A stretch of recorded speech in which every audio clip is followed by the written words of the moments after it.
di YouTube, di Facebook, di TikTok, di Instagram, semua di media sosial banyak diperbincangkan bahwa gadis Sunda sudah terkenal akan kecantikannya.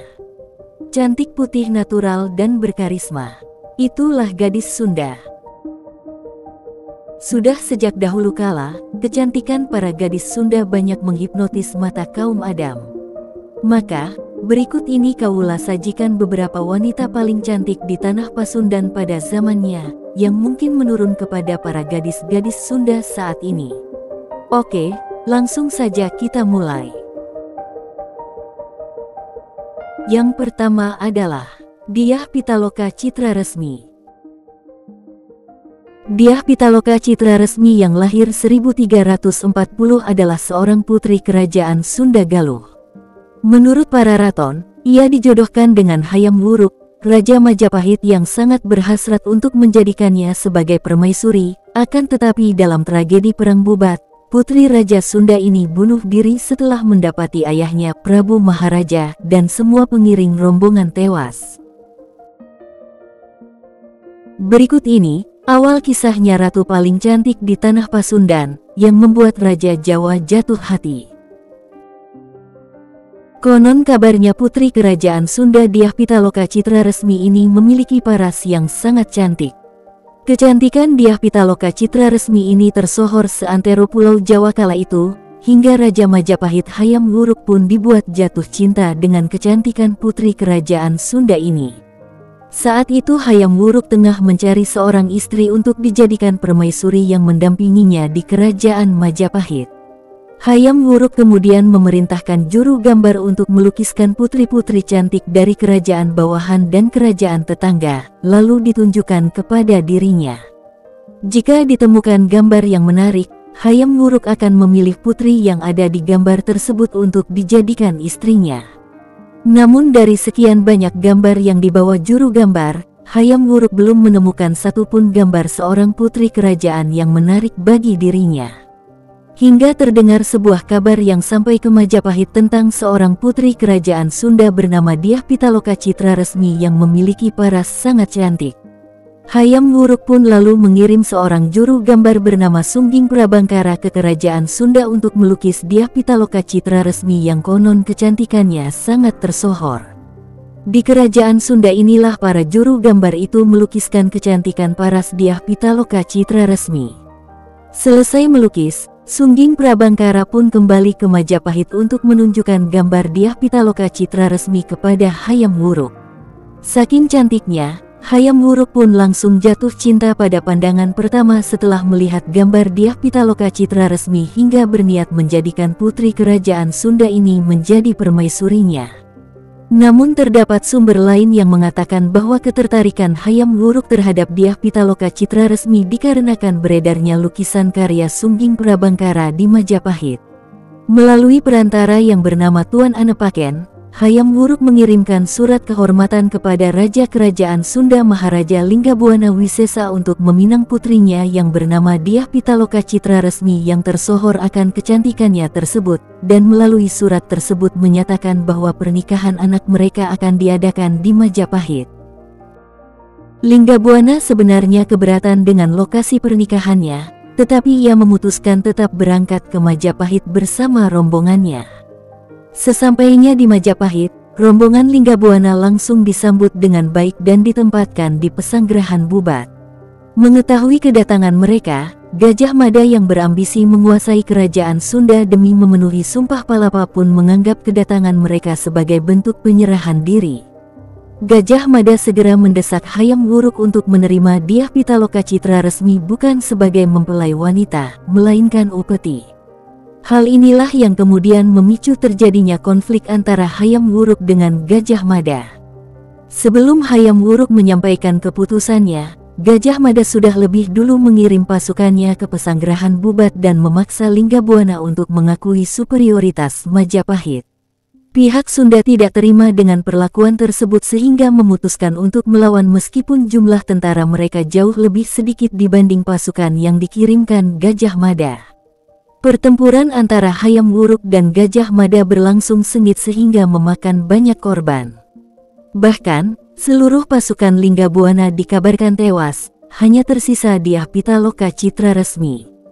Pada akhirnya, Dyah memutuskan untuk mengakhiri hidupnya dengan menusukkan tusuk konde ke jantungnya. Tewasnya Dyah pun membuat Hayam Wuruk sangat terpuruk. Akibatnya, hubungan Hayam Wuruk dengan Gajah Mada menjadi renggang. Bahkan, Gajah Mada dianggap lancang dan gegabah oleh para pejabat dan bangsawan Majapahit. Akibat dari tragedi nahas ini, kerabat negeri Sunda dilarang menikah dengan pihak Majapahit. Yang kedua adalah Putri Ajung Larang. Kisah Putri Sunda yang satu ini tidak banyak diceritakan, namun namanya tercantum dalam naskah kuno perjalanan Bujangga Manik. Konon, Ajung Larang Sakean Kilat Bancana merupakan putri kerajaan Sunda yang sangat cantik, namun hidupnya merana karena ditolak cinta. Yang menolaknya adalah Prabu Jaya Pakuan atau Bujangga Manik, seorang resi Hindu dari kerajaan Sunda yang sebenarnya kesatria dari Keraton Pakuan Pajajaran. Ia dikisahkan melakukan pengembaraan di tanah Jawa dan Bali. Putri Ajung Larang jatuh cinta pada Bujangga Manik yang tampan. Ia memberikan hadiah kepada sang pujaan hati berupa peralatan mengunyah sirih dan wewangian mahal. Ibu Bujangga Manik yang menerima hadiah tersebut berusaha meyakinkan Bujangga Manik agar menerima hati Putri Ajung Larang. Namun, Bujangga Manik dengan tegas menolak dan lebih memilih hidup sendiri. Dan dengan begitu, cinta Putri Ajung Larang pada Bujangga Manik sirna dalam sekejap. Salah satu naskah sastra Sunda Kuna, bahkan bisa dibilang salah satu naskah yang terpenting, adalah perjalanan Bujangga Manik menyusuri Pulau Jawa dan Bali. Naskah ini ditulis dalam larik-larik 8 suku kata, bentuk terikat dalam puisi cerita Sunda kuno, yang ditulis di atas daun palem yang tersimpan di perpustakaan Bodleian di Oxford, Inggris sejak 1627 atau 1629. Bujangga Manik adalah seorang bangsawan kerajaan Sunda Pakuan Pajajaran yang memilih menjadi rahib Hindu Sunda yang berkelana ke beberapa tempat suci untuk mencari tempat untuk masa akhir hidupnya. Dalam naskah baris 663-667 yang tertuang di buku 3 Pesona Sunda Kuna yang berbunyi, Nyiar lemah pamasaran, nyiar tasik panghanyutan, pigesanan aing paeh pigesanan nunda raga. Mencari tempat untuk pekuburan, mencari telaga untuk tenggelam, tempat untuk kematianku, tempat untuk meninggalkan badan. Bujangga Manik melakukan perjalanannya sebanyak 2 kali. Yang pertama dari Pakancilan di Pakuan Pajajaran sampai ke Pamalang di Jawa bagian tengah. Ia pulang karena rindu kepada ibunya. Perjalanan kedua dilakukan dari Pakancilan melewati Jawa bagian tengah, Jawa bagian timur, sampai Bali. Lalu kembali ke Jawa bagian barat dan berhenti di Gunung Ratu, tak jauh dari kaki Gunung Patuha, dan tak pernah kembali lagi. Ia wafat di sana. Dalam Bujangga Manik, bahwa kisah perjalanan Bujangga Manik berlangsung atau ditulis pada masa Kesultanan Malaka masih menguasai jalur perniagaan Nusantara, sebelum jatuh ke tangan Portugis pada 1511. Kenapa Bujangga Manik memilih menjadi rahib dan meninggalkan kehidupan istana? Dalam Suluk Abdul Jalil volume 4 diterangkan bahwa kondisi Dayah Pakuan Pajajaran waktu itu ibarat surga. Kemakmuran dan kemuliaan tersuguh di ibu kota kerajaan Sunda itu. Namun, hal tersebut hanya dinikmati segelintir kalangan saja yang dekat dengan pusat kekuasaan. Sementara mayoritas masyarakat adalah para kaula dengan status budak belian yang setiap saat bisa diperjualbelikan. Hal itulah yang membuat Bujangga Manik memilih berkelana meninggalkan pusat kekuasaan. Pada perjalanannya yang kedua, ada satu dorongan tambahan yang membuat Bujangga Manik segera meninggalkan ibunya dan kehidupan di lingkungan istana. Dia dilamar seorang perempuan cantik dan ibunya menyarankan untuk menerima lamaran tersebut. Seorang kurir yang bernama Jompong Larang disuruh perempuan yang melamar Bujangga Manik untuk menyampaikan maksudnya, sembari membawa sirih pinang yang ditata di atas baki, ditutup dengan sapu tangan, dan tersusun begitu rapi, dan rupa-rupa pemberian lainnya.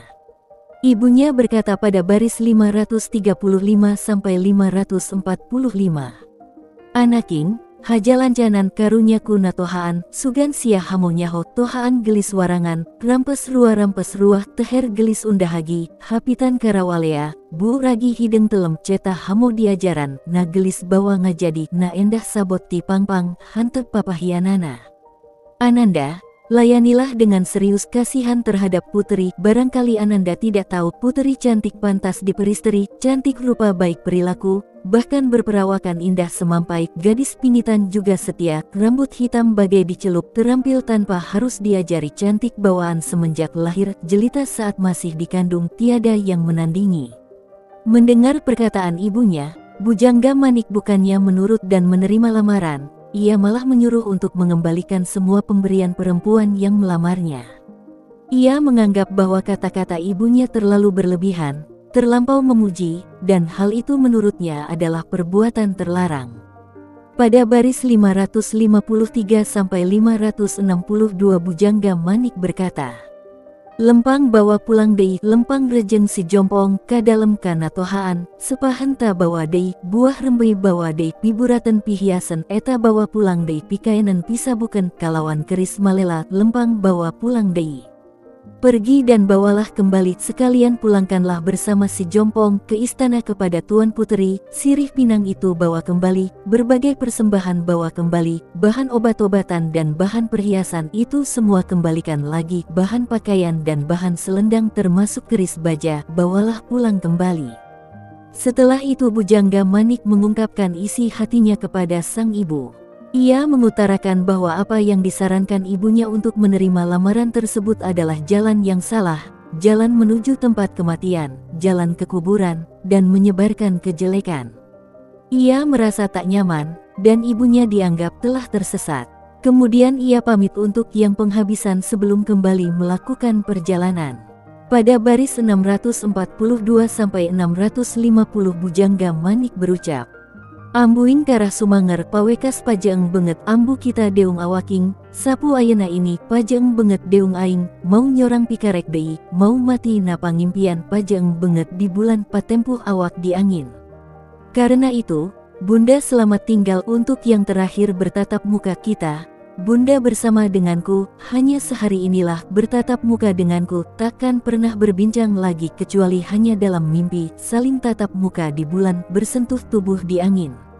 Setelah bertahun-tahun menjelajah daerah-daerah di Pulau Jawa dan Bali, Bujangga Manik atau Ameng Layaran kemudian menetapkan tempatnya yang terakhir, tempat untuk berpisahnya Raga dan Sukma. Pada baris tahun 1396 sampai tahun 1407 ia menulis,